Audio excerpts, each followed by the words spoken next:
কুমিল্লা সড়ক দুর্ঘটনায় ক্ষতিগ্রস্তদের চেক বিতরণ ও সড়ক দুর্ঘটনা প্রতিরোধে গণসচেতনতামূলক অনুষ্ঠানে প্রধান অতিথি হিসেবে উপস্থিত ছিলেন সড়ক পরিবহন, সেতু, রেলপথ এবং নৌপরিবহন মন্ত্রী শেখ রবিউল আলম। এ সময় মন্ত্রী শেখ রবিউল আলমকে স্বাগত জানাতে কুমিল্লা শিল্পকলা একাডেমির সামনে নেতাকর্মীদেরকে নিয়ে উপস্থিত হন কুমিল্লা সিটি কর্পোরেশনের সাবেক মেয়র মনিরুল হক সাক্ষ্য। এ সময় মন্ত্রী শেখ রবিউল আলম সাবেক মেয়র মনিরুল হক সাক্ষ্যকে নিয়ে অনুষ্ঠানস্থলে যান। এ সময় মন্ত্রী বলেন, যেসব ভাইবোন স্বজন হারিয়ে এসেছেন তাদের ক্ষতি কোনো রাষ্ট্রই পূরণ করতে পারবে না।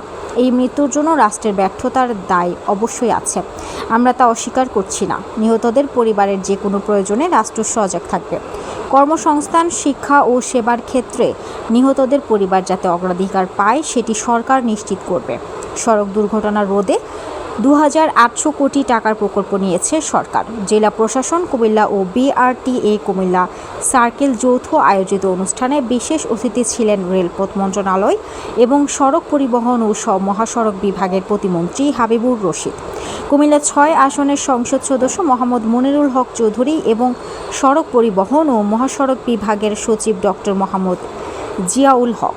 আরও উপস্থিত ছিলেন BRTA chairman Mohammad Habibur Rahman, Bangladesh railway মহাপরিচালক মোহাম্মদ আফজাল হোসেন, কুমিল্লা জেলা প্রশাসক মোহাম্মদ রেজা হাসান, কুমিল্লা সিটি কর্পোরেশনের প্রশাসক ইউসুফ মোল্লা টিপু, কুমিল্লা সুপার মোহাম্মদ আনিসুজ্জামান, হাইওয়ে পুলিশের পুলিশ সুপার শাহিনুর আলম খান, কুমিল্লা জেলা পরিষদের প্রশাসক হাজি মুস্তাক মিয়া, কুমিল্লা দক্ষিণ জেলা বিএনপির সহসভাপতি আমিরুজ্জামান আমির, দক্ষিণ জেলা কৃষক দলের মুস্তফা জামান, সাবেক ছাত্রনেতা নিজামুদ্দিন কায়সার সহ বিভিন্ন সরকারি দপ্তরের কর্মকর্তা ও পরিবহন সংশ্লিষ্ট নেতারা।